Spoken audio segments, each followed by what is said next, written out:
Hello and welcome to the Oddschecker Goodwood preview podcast. We are here looking at day 3, the Thursday. We've already done one for Tuesday and for Wednesday. So if you're watching this first but that hasn't taken place, have a look on YouTube, on the Oddschecker site, on the Oddschecker channel, or look for any of those podcast apps so you can listen to those first. As ever, I'm joined by Andy Holding to my right, Oddschecker's very own horse racing tipster, whose articles and tips will be out every morning of the festival and pretty much every morning of the year anyway. And to my left is Mike Spence, professional punter and regular on the Oddschecker podcast. Straight into it then. We are recording this on Monday morning, just before midday. So only the first 4 races have been priced up. I'll open the floor to the other guys to see if there's any horses in the other 3 races of the day that take their fancy. But we'll start with the first, the Unibet handicap. And it looks like a tough one to make your way through at the moment, the field being as it is. Mike, you just said it's probably the hardest race to make sense of the week. I'll rattle through the current prices and we can see where we go. Forest of Dean, 7-1 favourite. Sinjari and County, 9-1. Corcho, Dark Vision, Dalalat. Walk in the Sandal, 10-1. Le Don de Vie, Blenheim Palace, 12-1. 14-1 bar, but there are plenty of other runners currently in there at the moment. So just because you said it was the hardest race of the day, Mike, I'll make you make sense of it first. Cool, I'll run through 4 and I'll make a case for all 4 and then okay. people can decide. So I think this will revolve around 4 horses. If they run. If they run, I'm pretty sure 3 are definitely running, and then one of them I'm not sure about because he doesn't have a jockey on so at the moment. We'll run through him first, and that's Sinjari. Who was a bit disappointing at Ascot, went quite well fancied. It went off 4-1, the King George V handicap, but he was drawn in the car park that day. He had a torrid run round. Everything went wrong, and that's a race really to ignore for him. But his form when second to Headman at Newbury is fantastic form. Headman's come out and won a Group 3 in France since.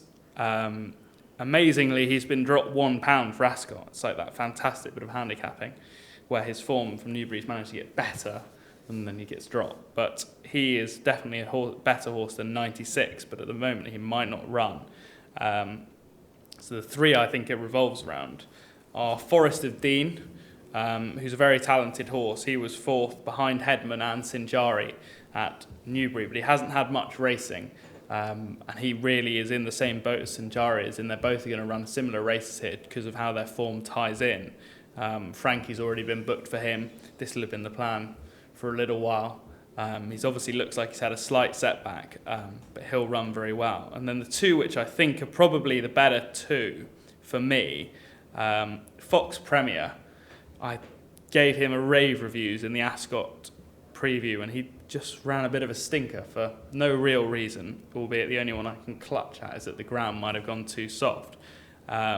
But he beat a horse called Samim at Sandown, who came out and won a handicap at Ripon since and was then the winner of a listed race at Hamilton not too long ago.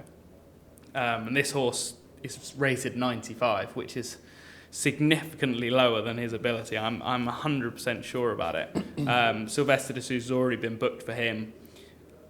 And if he can come back to that form at Sandown, which was also over 10 furlongs, then I think he's going to go very, very well. He's just a really smart horse, and he'll definitely do better. And the final one of the 4 is Almania, who ran very well at Ascot in the King George V handicap again. It's funny that all these 3-year-olds seem to tie in with each other. He had a very wide trip that day, and I thought he ran very well considering. He then went to Ascot and I backed him and he was given a shocking ride in the circumstances, held up right at the back off an incredibly slowly run pace and given absolutely no chance. Andrea Azzini's been booked here, so it's clearly been the plan for some time. He'll have no problems dropping in trip with the fast pace that's almost guaranteed here, and he's another horse which I'm sure will prove better than 95 in time. So Almania currently 16-1, Fox Premier 14-1. The 16-1 Almania is with 365, the 14-1 on Fox Premier with William Hill.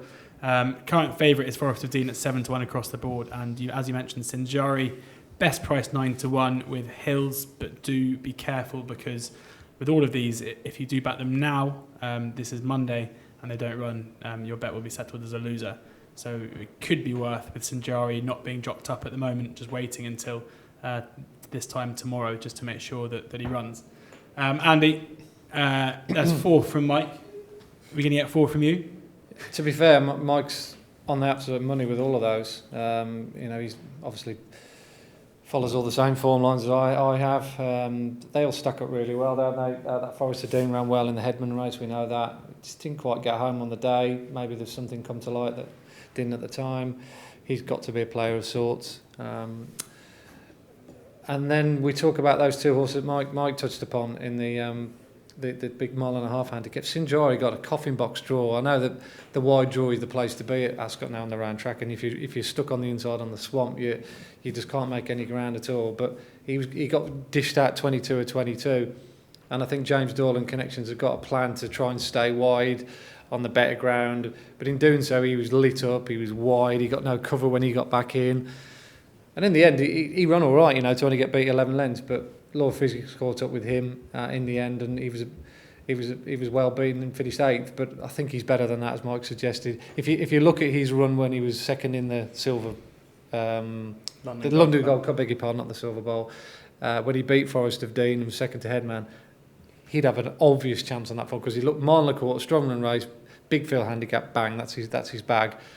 Combination of the draw and the 1.5 miles and the soft ground did him at Ascot. So, and the fact that he's been given £1 back if you're a weights and measures man is just icing on the cake. So he's got to be on the short list. And Fox Premier got dished out the opposite slap across the wrist on the draw that day because he was drawn 2. So he got pinned down on the rail, and everything that went round the inside on the 1.5 mile track at Goodwood at Ascot for the 2 or 3 days when the ground was genuinely soft had absolutely no chance. If you go back and watch the videos, they were literally running on sludge and swamp.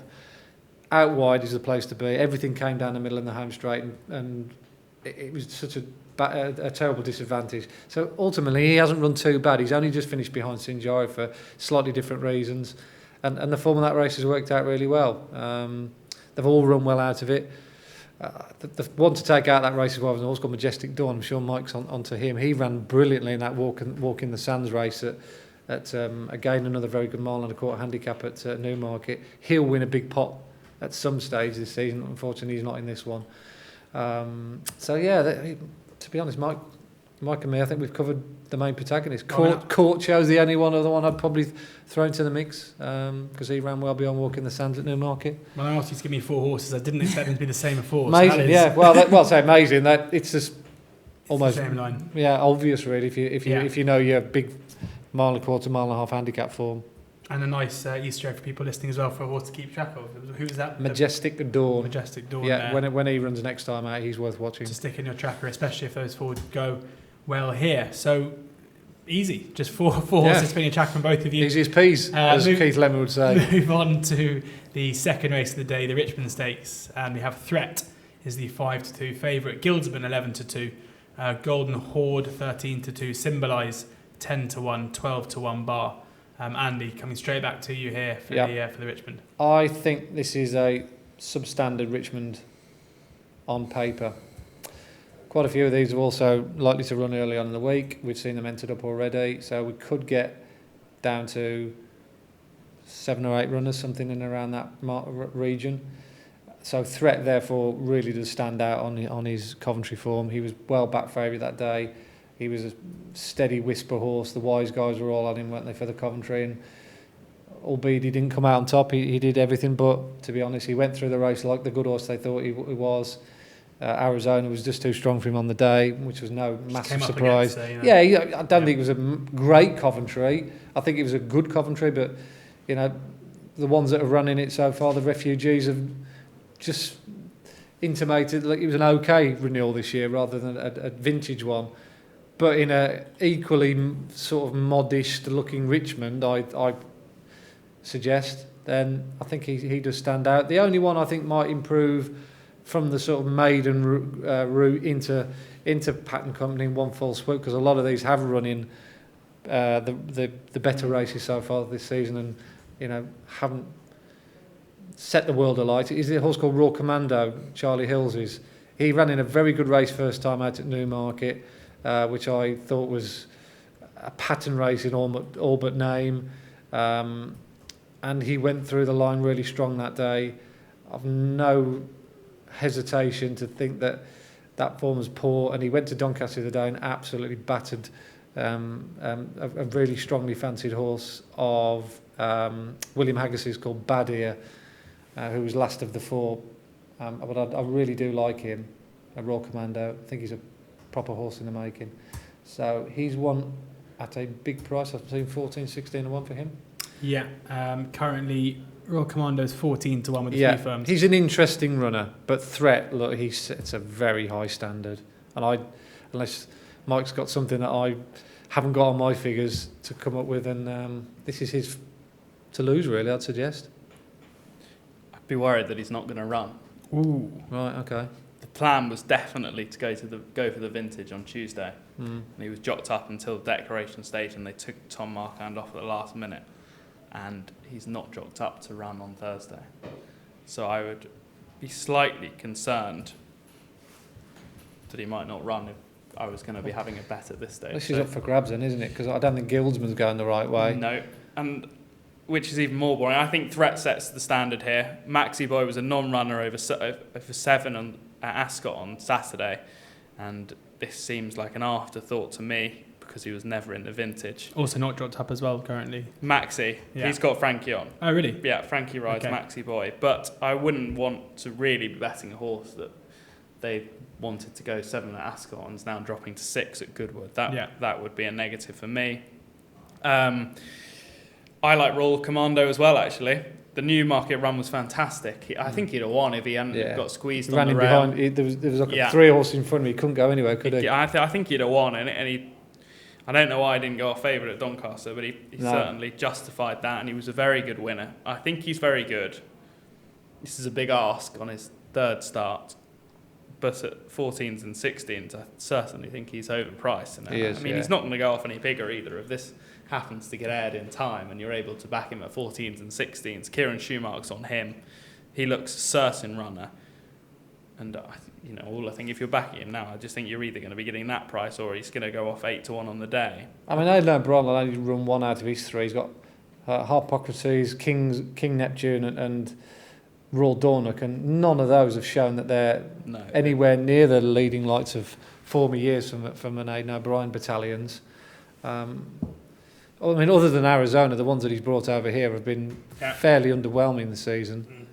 I mean, this race is very much up for grabs if the word is that Threat doesn't run. I don't know what Symbolise does. Does she run early on? Does she run in the Molecombe? The one that was 4th behind Southern Hills? That didn't get declared. No. So only entry is... That will probably run. She's an interesting horse.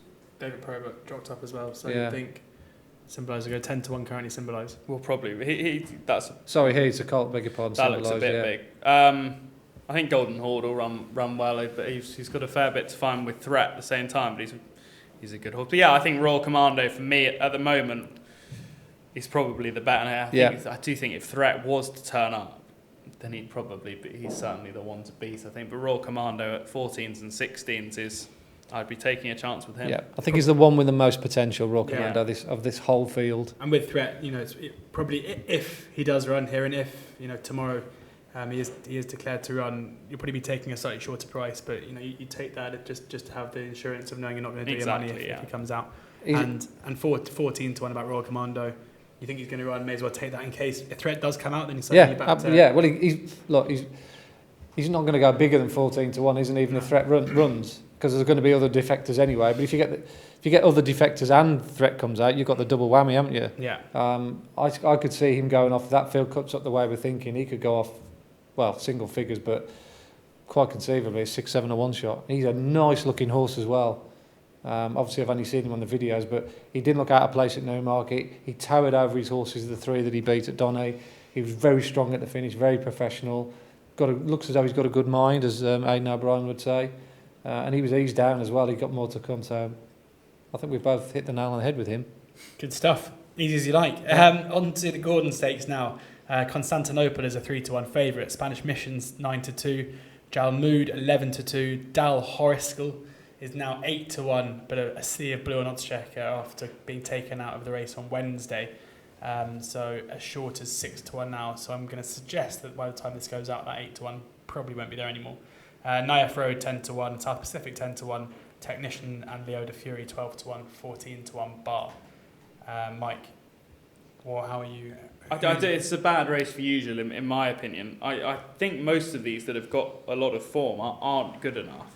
And so part of Spanish Mission, I think, probably sets a decent enough standard. But he's a strong staying horse. He won over a mile 5 last time out. Not absolutely sure this is the right race for him, but there aren't many alternatives, so I'm sure that's why they're running. He's got a £3 penalty. Constantinople, I think his form's the best form on offer here, and he will probably run. And if he was to run, he sets a good standard. But Del Horoscope, I'd say he's probably the one at 8-1. I mean, he's almost getting to, if Spanish Mission and Constantinople were to run, I mean, he's still got a fair bit to find with them. I wouldn't want to be taking much shorter than the 8-1 if they both ran. I'm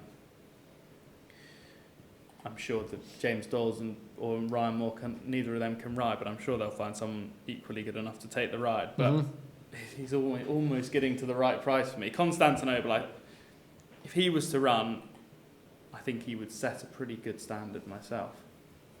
Andy? Yeah, it's the King George V handicap form, isn't it, really? It's handicap form, but it is group form in all but name. I thought South Pacific was a worthy winner. He was out the handicap that day, came from a long way off the pace. Just because he was a 20-1 shot and lowered the colours of more stronger fancied horses, they seem to get a bit of a stigma attached to them, and they always seem, the market doesn't react accordingly. You could argue that Constantinople drifted over towards the inside at Ascot and ran on the slower ground in the last furlong, which maybe cost him the race. And he's got a good chance of turning the form around, I suppose. But a lot depends on what Aidan O'Brien runs here. He seems to have this race by the short and curlies, as far as I could see. You know, even Al Paradiso, who was a wide margin winner at the Curry the other day, would have a chance of sorts if he ran. Spanish Mission looks like the clear pick of the UK-based horses winning the Bahrain. Was it the Bahrain Trophy? Was it? Yeah. But he does look a ledger type, doesn't he? They either run him here or run him in the Voltigeur, but they've decided to come here. It looks like they're going to decide to come here. So a race at this stage anyway.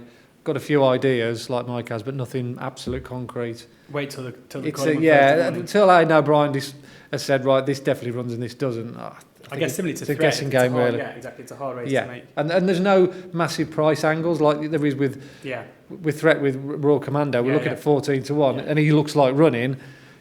You could think, well, the South Pacific run, he's a 7 or 8-1 shot. That looks valuable. But then if he doesn't run, you've done your dough. So I don't think there's much of an angle in this race at the moment. No. Okay, so one to maybe swerve for the time being in the Gordon Stakes. On to the Nassau now, and we have Hermosa is the 9-4 favourite at the moment. That's with Ladbrokes and Hills. Medaille is 4-1. Channel 15-2 alongside Maxad.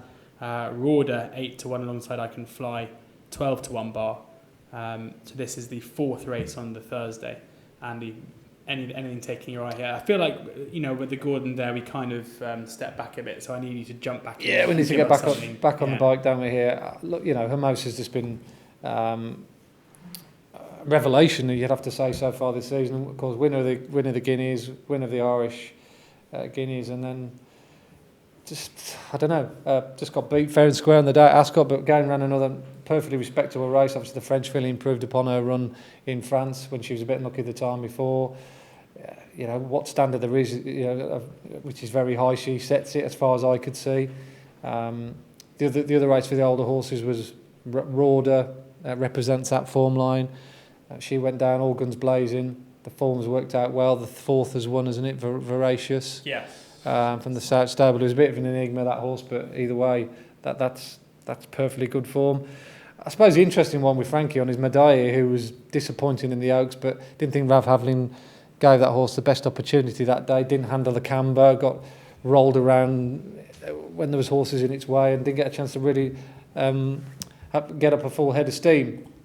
But with Frankie back on board and a victory last time out under its belt, I'd expect her to be serving it up to this lot. Because she looked really good at Chester and the time before as well. She had 2 numbers when she even the 2-runner race, the number that she clocked that day at Chelmsford suggested that she was a Group 1 horse in the making. She backed that up with a Chester win. Circumstances with a issue at Epsom, but now she's racing back over a mile and a quarter with Frankie on. Of the ones at the front end of the market, I'll be more interested in her. Mike? Yeah, pleased here. I'm going to put up one which I think will take a bit of beating, and you haven't mentioned it. Ooh. Sun Maiden hasn't posted many good time figures this year, but that's because she's won 2 slowly run races the last twice. And I was very impressed with how she won at Newcastle last time out. She didn't hit the heights last year, but she's from a family that really improves with age. She's a half-sister to Midday. And I really like her. Here you've kind of got this dilemma with the 3-year-olds and the older horses, and the 3-year-old form is much jazzier, but for me their numbers have been pretty poor all year. I'm very happy to take them all on, really. You kind of got to go with one or the other. Maxad's figures have always been poor, and obviously she was disappointed and she's thought of very highly, but Madai, her figures at Chester were good. I wasn't quite sure she was a Group 1 filly, and while Hermosa's won the races she's won, including obviously 2 guineas, I really don't know what she's beaten yet. And I don't think Sun Maiden has a lot to find at all here. And she just looks the type of stout horse. So many of his improve with time. And she is so much better for me on the figures. So all 3 figures I've got this year are better than everything she's ever done. And I just think she's only coming good this year.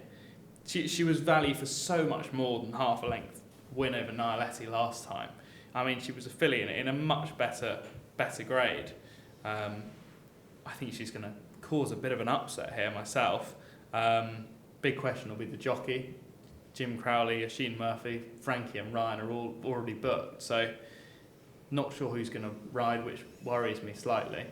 Worries you? Who's going to ride, or worries you that might not get there? No, sorry. I think she'll definitely run. Okay. But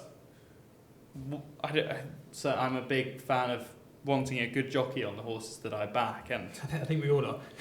Well, we all are, but at the moment, there's not that many top class ones that Michael Stout normally uses, and just be waiting to see who was going to be on her. But I'd say she's a certain runner. There's no need to go now. There's no reason for her price to move at all before the day. If anything, she might be bigger on the day. I personally think everyone's going to get a bit carried away with these 3-year-olds, and they're going to be a lot shorter than I think they should be. And I'm very keen on her. So Sun Maiden currently 12-1 with Hills, Paddy's and Unibet, and 888 Sport. But as Mike says, maybe worth just holding off a little bit and waiting to know that who's on board, and also maybe the price will ease out a little bit. And if I had to force your hand, Andy, on one you'd back now at the prices? At the prices, I suppose, Madai, but there's been several races where I've been quite lukewarm about them, and this is another one that doesn't really sort of float my boat, if I'm being absolutely honest. I'm sure that'll change on Thursday. Quite possibly, so yeah, exactly. I mean, it's early days yet. Weather conditions change, and you get a feel for things as the meeting goes on, which jockeys are seeing it, which trainers are in good form, and all of a sudden, the Tory Gosden bandwagon, if it snowballs, then it'll make confidence even more about Madai. But yeah, finding it hard to be massively enthusiastic over at the moment. Okay, well, 3 more races on the Thursday. We've got the Nursery, the last of the 5 furlong handicap, and also the Fillies Maiden. Any horses in those 3 that you guys want to quickly point out? No prices, I should say, at the moment, because this is Monday. But if there's any horses, any entries that these guys want to flag up before we move on? I think Mark Johnson will win the Nursery. I'm just not sure which one of the 3 is going to win. If you offered me 2-1 about 5-2, for example, about Mark Johnson winning the race, I'd take that. If anyone wants to offer those odds to Mike, you can find him on Twitter. He's got a fair few in there at the moment, doesn't he? So King's Caper, Ifraz, and Fred are all jockeyed up. I think Ifraz has got Frankie on at the moment. Fred has got Franny Norton on, and King's Caper's got Ryan. They all look 3 confirmed runners, and they're 3 horses which are all well handicapped on my figures. There you have it. Mark Johnson to win the nursery in some way. Anything for you, Andy, in those three? Yeah, George Scott runs an interesting one in the nursery called Dragon Command. He won well in a good time at Hamilton 2 starts ago. Took him to York the other day. He went off favourite and he got no looking running whatsoever. He was going on quite strongly at the finish. This has been the plan for him for quite a while. He's not badly handicapped. He should get in off 78. I think he's 21 on the card, but not sure what the maximum field is in the round trap. But I think he 20. should 20. Yeah, I can't believe he won't get in. No. So he's one right down the foot of the weights. Should be a decent price on the day. Yeah, without doubt. Yeah, he'd be 16, 20 to 1, I would have thought. Another one for the note, Dragon Command from Andy for George Scott. Thank you very much for listening. I hope you've enjoyed it and hope we've given you some winners on the Thursday. Look out for the podcast and videos we've done for Tuesday and Wednesday. We're going to do one now combining the first 4 races on Friday and the 2 races that are currently priced up on Saturday as well. So make sure you subscribe to the Oddschecker YouTube channel in order to see those. Thank you very much to Mike and thank you very much to Andy. Keep your eyes out for Andy's column every morning of the Goodwood Festival.